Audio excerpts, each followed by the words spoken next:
ये कहानी एक ऐसे पुराने और रहस्यमय फ्रिज की है जिसके अंदर हमारी दुनिया की तरह एक पूरी मानव सभ्यता बसी है जो इंसानों से भी तेजी से विकसित होती है। कहानी की शुरुआत में हमें रॉब और गेल को दिखाया जाता है जो एक यंग कपल है और अभी अभी एक नए अपार्टमेंट में शिफ्ट हो रहे हैं। इस नए अपार्टमेंट में शिफ्ट करने के दौरान गेल की नजर वहीं पर रखे एक पुराने फ्रिज पर पड़ती है, जिसको दिखाते हुए वो रॉब से कहती है कि शायद हमारे पिछले ओनर ने अपने पुराने फ्रिज को यहीं पर छोड़ दिया है। लेकिन रॉब को यह फ्रिज पसंद आता है। वो गेल को बताता है कि ये पुराने जमाने का फ्रिज हमारे आज के आधुनिक फ्रिज से बहुत अलग है, क्योंकि आमतौर पर सारे फ्रिज का जो पूरा मशीनरी सिस्टम होता है वो पीछे नीचे की तरफ होता है, लेकिन इसमें ऊपर है। रॉब गेल से कहता है कि ये फ्रिज हमारे फ्रिज से बहुत अच्छा है, क्यों ना हम इस फ्रिज को रख ले। गेल को इस बात से कोई एतराज नहीं होता और वो रॉब से कहती है कि आज हम नए अपार्टमेंट में शिफ्ट हुए हैं, क्यों ना हम सेलिब्रेट करें और एक एक ड्रिंक पिए। इस पर रॉब गेल की बात मानकर ड्रिंक को और मजेदार बनाने के लिए फ्रिज खोलता है तो वो हैरान रह जाता है कि पूरे फ्रीजर में बहुत सारी बर्फ जमी है। वो किसी तरह से आइस ट्रे निकाल कर उसमें से एक आइस क्यूब अपने ड्रिंक में डाल लेता है और जब रॉब ड्रिंक पी रहा होता है तभी उसे आइस क्यूब में कुछ अजीब सा दिखता है। वो आइस क्यूब को ग्लास से निकाल कर टेबल के ऊपर रख देता है और गेल को बताता है कि इसमें कुछ अजीब है। ये दोनों के दोनों जब ध्यान से देखते हैं तो पूरी तरह से हैरान हो जाते हैं। इन्हें अपनी आंखों पर विश्वास नहीं होता। फिर गेल आइस क्यूब को और अच्छे से देखने के लिए एक मैग्नीफाइंग ग्लास लाती है और देखती है कि उस आइस क्यूब के अंदर एक छोटा सा मैमथ है जिसे भालों से मारकर मार दिया गया है। दरअसल मैमथ एक विशालकाय हाथी की प्रजाति थी जो धरती पर लगभग 4000 साल पहले पाई जाती थी, जो साइज में आज के हाथियों से बहुत बड़े होते थे। लेकिन जिस मैमथ को ये दोनों आइस क्यूब के अंदर देख रहे होते हैं उसका साइज बहुत छोटा होता है। इन्हें कुछ पलों के लिए तो कुछ भी समझ में नहीं आता, लेकिन फिर गेल रॉब से कहती है कि हो सकता है कि बर्फ में ऐसे और भी मैमथ हो।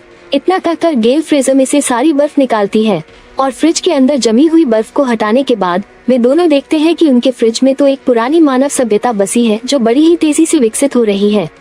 रॉब और गेल को अपनी आंखों पर विश्वास नहीं होता।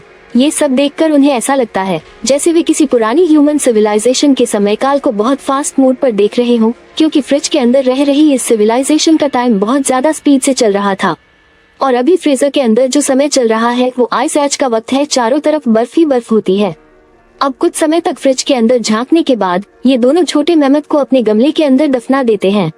मैमथ को दफनाने के ठीक 10 मिनट बाद जब ये दोनों फ्रिज खोलकर देखते हैं तो वे देखते हैं कि जहां 10 मिनट पहले फ्रिज के अंदर की सिविलाइजेशन जो लकड़ियों के घर में रह रही थी, वही अब 10 मिनट के बाद फ्रिज के अंदर रहने वाले इंसानों ने इंडस्ट्रियल रेवोल्यूशन कर लिया था।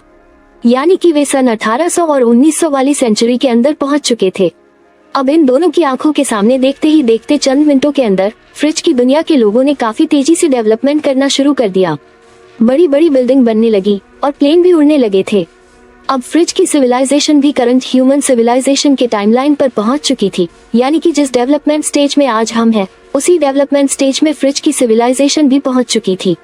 अब जैसे ही फ्रिज के अंदर की सिविलाइजेशन इस टाइम में पहुंचती है तभी वहां अचानक से एक जोरदार विस्फोट होता है जिससे रॉब दूर गिर जाता है, क्योंकि रॉब ने अपना फेस ठीक फ्रिज के पास रखा हुआ था और इस धमाके की वजह से रॉब का चेहरा भी बुरी तरह से लाल हो जाता है।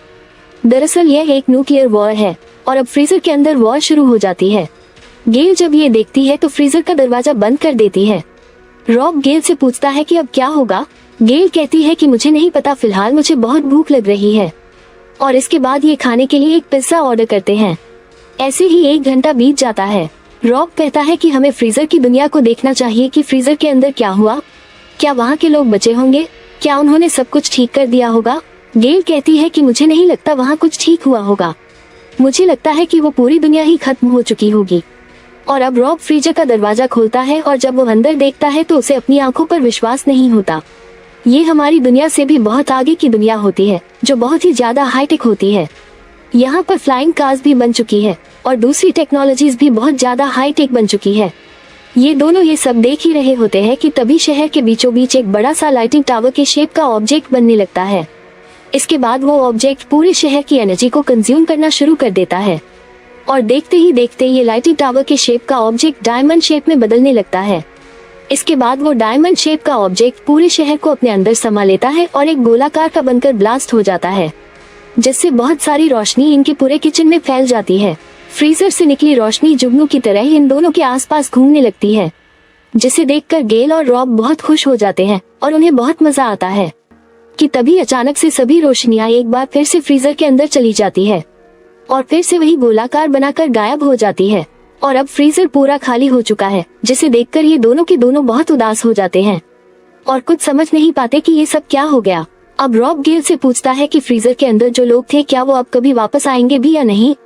गेल के पास भी इस सवाल का कोई जवाब नहीं होता। हालांकि रॉब को थोड़ी बहुत उम्मीद होती है, लेकिन गेल को इस बात की कोई उम्मीद नहीं होती। इसीलिए अब रॉक फ्रिज के प्लग को निकालकर उसे बंद कर देता है और ये दोनों सोने के लिए चले जाते हैं।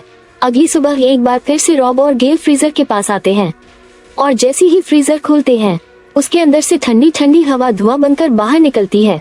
जब ये दोनों ध्यान से देखते हैं तो दिखाई देता है कि एक बार फिर से फ्रीजर की दुनिया का समय आइस एज से शुरू हो चुका है, यानी कि समय का वो चक्र जो पिछली रात में खत्म हो चुका था वो आज सुबह फिर से शुरू हो चुका है।